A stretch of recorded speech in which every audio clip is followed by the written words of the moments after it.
the DeBoer disrespect.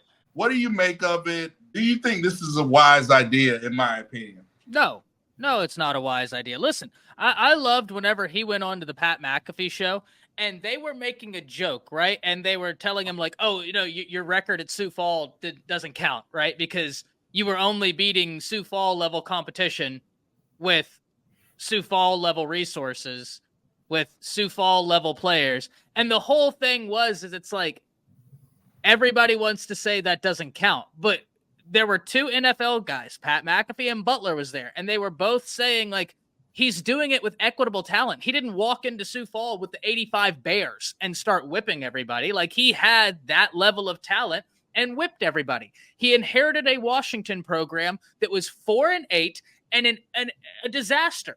They were a defensive-led team before he got there. Jimmy Lake, right, was the head coach for a time period. They were 4-8. He had to completely change the philosophy to become his philosophy. He went 11-2 year one after inheriting a 4-8 program. He went 14-1 the next year, going to the national championship. I'm not going to stay on this long. If you want to ask questions, if you want to say, hey, I know he's a great coach, the SEC is a different landscape, I'm curious. I will tell you, hey, I think he's going to be successful. That's fair. But to act like the guy can't coach. Now, gentlemen, he has more freshman 5-stars on this roster than he had on the entirety of Washington's roster. Do you realize that Washington is one of only 2 teams since the inception of the college football playoffs that have won a college football playoff game without satisfying the blue chip ratio, having over 50% of your roster be 4 or 5 stars? There's only 2 teams that have done it. And he beat Texas to do it. Like, the guy can flat out coach. He is a really solid coach. And listen, question him at your own peril. But the disrespect is ridiculous. Those are just people that absolutely don't know what they're talking about. And it infuriates me whenever, I'm out here making 26-minute videos all day and there's someone else getting paid millions of dollars for just spewing utter nonsense. Luscion, the floor is yours. Take it. This man, at every turn that he has been at, has been successful. Every turn, no matter what's been thrown at him. As Ty alluded to, he inherited a dumpster fire in Washington and turned it around and damn near won a natty last year. If it wasn't for them damn cheating Wolverines. That's another story.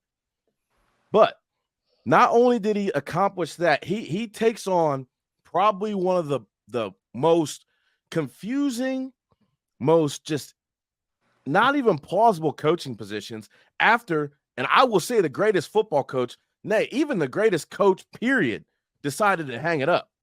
But he stepped in, and not only did he step in, he succeeded. He put in place around him a coaching staff with 2 head coaches and put them at positional coaches. Now, I know some of the fan base doesn't understand what that means. This coaching staff is better than it's been in the past because we have better, effective coaches. Kalen DeBoer has surrounded himself with guys that not only love the game of football, but love seeing young men succeed. And they've done it at all stops. Every single guy on our coaching staff has had success, have put players in the NFL. Hell, we got a guy that's even coached in the NFL on our coaching staff. There's not very many programs that have that. Things had to change. 112 sacks in the last 3 seasons, guys, that ain't it. So he had to address the offensive line.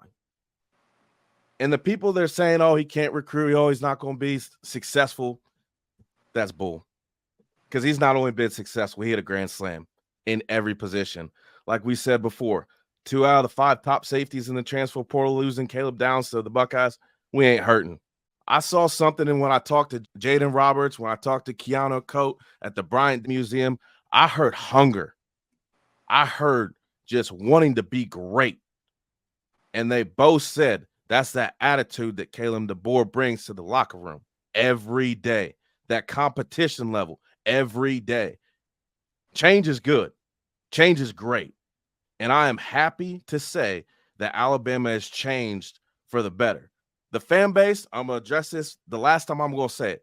Y'all need to lose this Gotham City complex that the Tuscaloosa, T-Town, Titletown is in disarray. because as we all know, the day is darkest just before the dawn. And Kalen DeBoer is not only bringing the tide, he's bringing everybody with him. And I promise you, by game 3, y'all are going to be feeling what the rest of us are feeling up here.